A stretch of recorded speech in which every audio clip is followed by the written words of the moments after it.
Okay, this episode is about how you can make someone to do something that you want them to do. Okay, I know it sounds manipulative, right? But no, it's not, because this works best when it benefits both the persons, like both the parties. It's basically showing people what they will gain from a particular thing instead of telling everything about yourself, about what you do, instead of only saying what you want. So yeah, let's dive right into the video. Okay, so imagine you're starting a maybe a Pilates workshop or a skip rope workshop. Okay, this just popped in my mind because there was this workshop that was going on recently. But anyways, so imagine you're going to start a Pilates workshop or a skip rope workshop. Okay, we can talk about Pilates workshop. Now you want people to join your program. Now there are two ways in how you can invite people.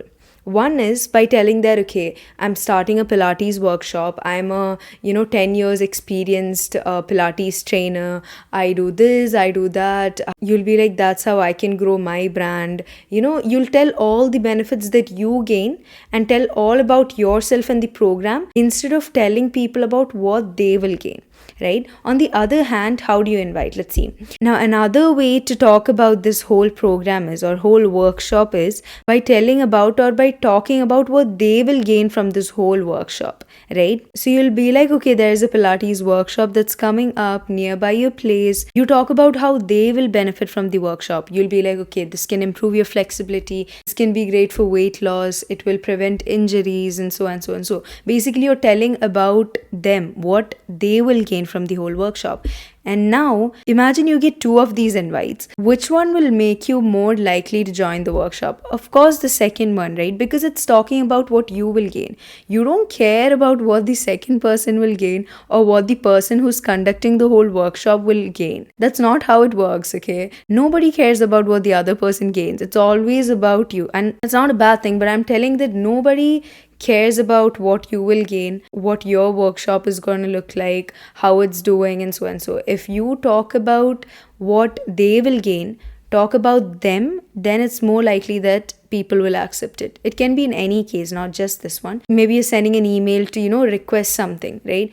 It's more likely that they would consider it if you talk more about them, about what they will gain, what they will do. If you put the spotlight on them, it's more likely that they would be interested in, considering it. So influence is not about forcing someone to do something.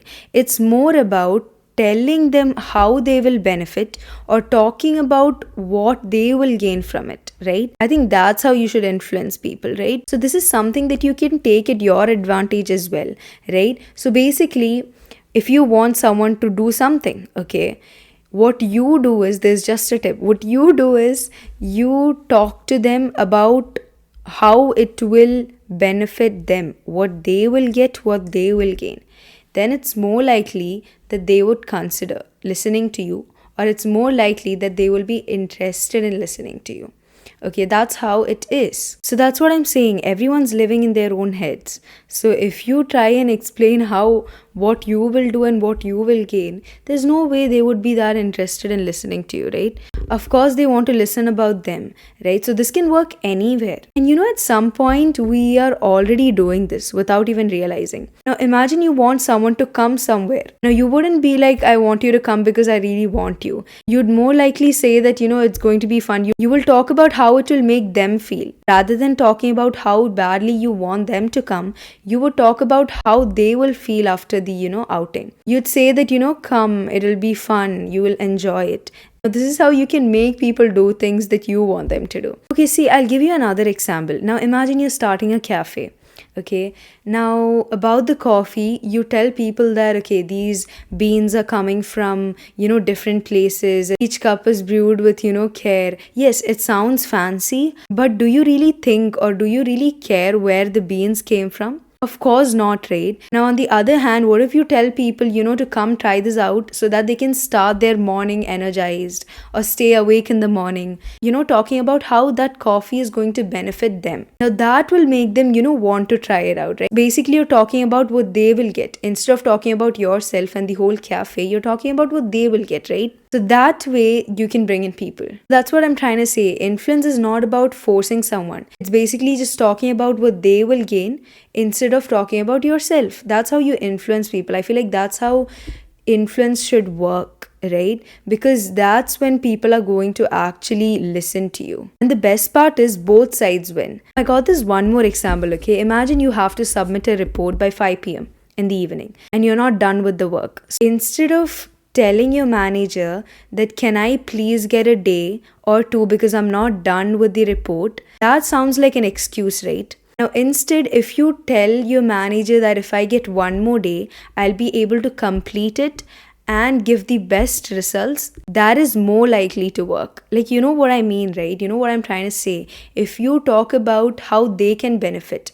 Now, here we're basically telling the manager that if he or she gives you one more day, then you can bring the best results. This is something that would benefit them, so they would consider. You can see in all these cases, I didn't change what I want, I just changed how I framed it so that it works. So that's the magic of influence, right? It's basically turning your goal to something that they would desire naturally. So next time, try this out. Whenever you want someone to do something, ask yourself this one question: what's in it for them? Right? And then frame it accordingly. Here's the takeaway: if you want people to move, you have to first stand where they are. Understand their perspective, show them how they will benefit, and then the rest will follow. So yeah, that's it for today's episode. I hope this gave you something to think about. I don't want this video to be something that you listen to and you chuck it out after 5 minutes. That's not my intention. I want you to practice this, right? Next time you want someone to do something, make it in a way that they would desire it naturally. That's how you can make people do things. And also that's how you both can benefit, right? Don't think about only yourself. So practice things and you'll notice how things will change. That's influence done in the right way. So yeah, this is my take on influencing people. If this helped you gain something, then I'm super glad. Thanks for tuning in and I will see you in the next one. Bye.